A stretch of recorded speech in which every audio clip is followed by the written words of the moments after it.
Hello all, welcome to the video. ഇന്ന് നമ്മൾ discuss ചെയ്യാൻ പോകുന്നത് ICSI CSAT ബുള്ളറ്റിൻ എല്ലാ മന്തും പബ്ലിഷ് ചെയ്യുന്നതാണ്.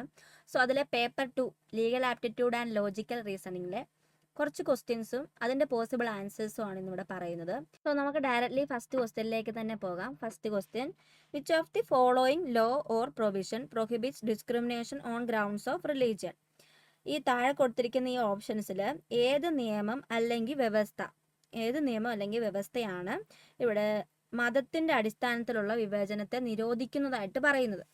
സോ ഇവിടെ 4 ഓപ്ഷൻസ് ഉണ്ട്. Section 15 of the prohibition of discrimination act 2010, article 15 of prohibition of discrimination act 2010, article 15 of the constitution of India and none of this.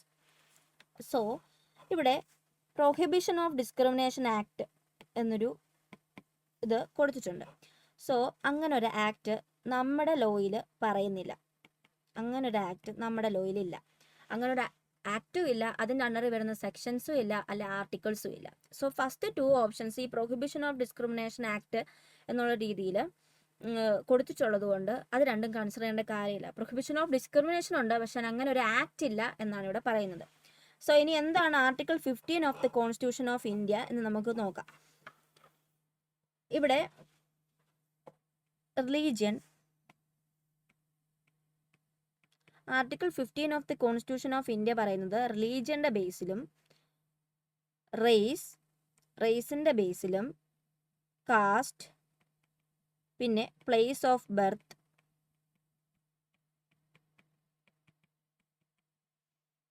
Sex, ഇതിൻ്റെ ഒന്നും ബേസിൽ വിവേചനം പാടില്ല എന്നാണ് ആർട്ടിക്കിൾ 15 പറയുന്നത്. സോ നമ്മുടെ ഇവിടെ കറക്റ്റായിട്ട് മാച്ച് ചെയ്യുന്ന ഓപ്ഷൻ എന്ന് പറയുന്നത് article 15 of the constitution of India. അതാണ് കറക്റ്റ് ആൻസർ എന്ന് പറയുന്നത്. സോ ഓപ്ഷൻ സി ആണ് കറക്റ്റ് ആൻസർ ആയിട്ട് വരുന്നത്. സോ ഫസ്റ്റ് ക്വസ്റ്റ്യൻ എല്ലാവർക്കും മനസ്സിലായല്ലോ. സോ നമുക്ക് നെക്സ്റ്റ് ക്വസ്റ്റ്യനിലേക്ക് പോകാം. Company secretary means A person who is a dash of the company secretaries of Institute of Company Secretaries of India. ഇതാണ് നമ്മുടെ ക്വസ്റ്റ്യൻ.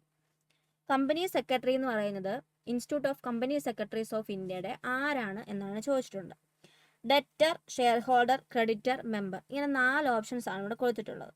ഡെറ്റർ എന്ന് വെച്ചാൽ ബോറോവർ എന്നാണ് അർത്ഥം, പൈസ മേടിക്കുന്ന ആൾ. ക്രെഡിറ്റർ എന്ന് വെച്ച് കഴിഞ്ഞാൽ പൈസ കൊടുക്കുന്ന ആൾ. ഇവിടെ പൈസയുടെ ഒരു കൺസെപ്റ്റേ വരുന്നില്ല. സോ ഡെറ്ററും അല്ല, ഷെയർ ഹോൾഡറും അല്ല, ക്രെഡിറ്ററും അല്ല. ഇനി ഷെയർ ഹോൾഡർ ആണോ? ഷെയറും അല്ല, institute of company secretaries of ഇന്ത്യയുടെ വാങ്ങിച്ചിട്ടുണ്ടോ? ഇല്ല. സോ ഷെയർ ഹോൾഡറും അല്ല. സോ മെമ്പർ ആണോ? അതെ, മെമ്പർ ആണ്. Company secretary means A person who is A member of the institute of company secretaries of India. So option D ആണ് കറക്റ്റ് ആയിട്ടുള്ള ഉത്തരം, member. So ആ ക്വസ്റ്റ്യൻ ക്ലിയർ ആയെന്ന് വിചാരിക്കുന്നു. ഇനി നമുക്ക് തേർഡ് ക്വസ്റ്റ്യൻ നോക്കാം. The government of India appointed a committee of 12 members representing various interests under the chairmanship of Dash to go into the entire question of the revision of the Companies Act 1913. Companies act 1913 revise ചെയ്ത സമയത്ത് അതിനെ base ചെയ്ത് ധാരാളം questions ഉണ്ടായി. അപ്പോൾ ആ questions അല്ലെങ്കിൽ doubts പരിശോധിക്കുന്നതിന് വേണ്ടിയിട്ട് ഗവൺമെൻറ് ഓഫ് ഇന്ത്യ ഒരു കമ്മിറ്റി അപ്പോയിൻറ്റ് ചെയ്തു. 12 പേരടങ്ങുന്ന ഒരു കമ്മിറ്റി അപ്പോയിൻറ്റ് ചെയ്തു. അതിൻ്റെ ചെയർമാൻഷിപ്പ് ആരായിരുന്നു എന്നാണ് ചോദിച്ചിട്ടുള്ളത്. സോ ഇവിടെ 4 ഓപ്ഷൻസ് ആണ് കൊടുത്തിട്ടുള്ളത്.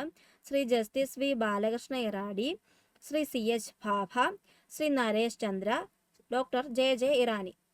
ഇതിൽ കറക്റ്റായിട്ടുള്ള ഉത്തരം എന്ന് പറയുന്നത് option B, Shri CH Bhabha committee എന്നും ഇതിനെ അറിയപ്പെടും. സോ ആ ക്വസ്റ്റ്യൻ ക്ലിയർ ആയെന്ന് കരുതുന്നു. ഇനി നമുക്ക് നെക്സ്റ്റ് ക്വസ്റ്റ്യൻ. ഇനി നമുക്ക് സെക്കൻഡ് ലാസ്റ്റ് ക്വസ്റ്റ്യൻ നോക്കാം. ഒരു ലോജിക്കൽ റീസണിങ് ടൈപ്പ് ക്വസ്റ്റ്യൻ ആണത്.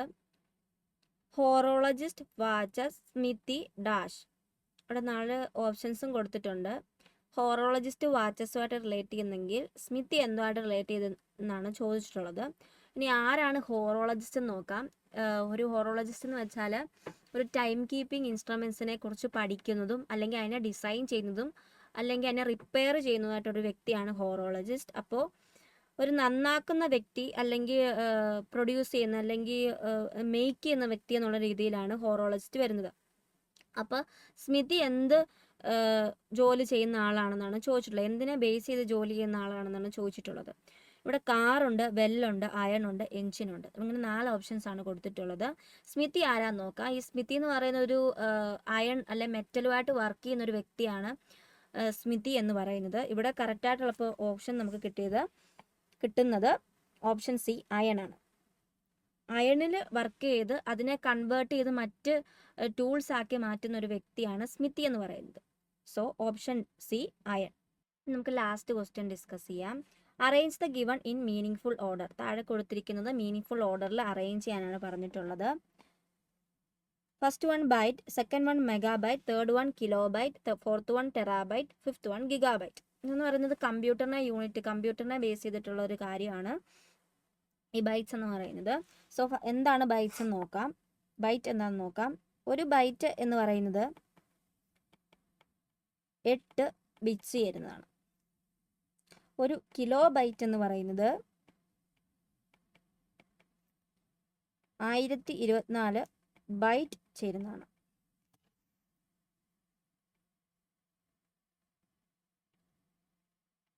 ഒരു മെഗാബൈറ്റ് എന്ന് പറയുന്നത് 1024 കിലോ ബൈറ്റ് ചേരുന്നതാണ്.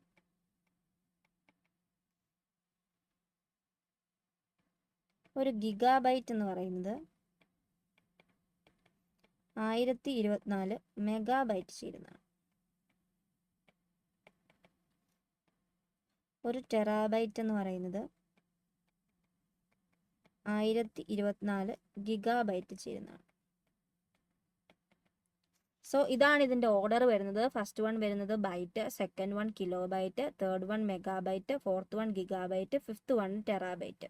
സോ ഇതിനകത്തുള്ള ഓപ്ഷൻസിനകത്തിൽ 1 കിലോ ബൈറ്റ് തേർഡ് ഓപ്ഷനാണ്, 13 മെഗാബൈറ്റ് ആണ് തേർഡ് വരുന്നത്, 132 പിന്നെ ഫോർത്ത് വൺ ഗിഗാബൈറ്റ് ആണ് വരുന്നത്, ഫിഫ്ത്ത് വൺ ടെറാബൈറ്റ്. അപ്പോൾ 13254 ഓപ്ഷൻ എ ആണ് കറക്റ്റായിട്ടുള്ള ഉത്തരം. സോ അത് മനസ്സിലായെന്ന് ഞാൻ കരുതുന്നു. നമ്മൾ ഈ ഡിസ്കസ് ചെയ്ത 5 ക്വസ്റ്റ്യൻസും എല്ലാവർക്കും മനസ്സിലായെന്ന് ഞാൻ കരുതുന്നു. ഇതുപോലെ ആയിരിക്കും നിങ്ങളുടെ CSET എക്സാമിനും ക്വസ്റ്റ്യൻസ് ചോദിക്കുക. So thank you all.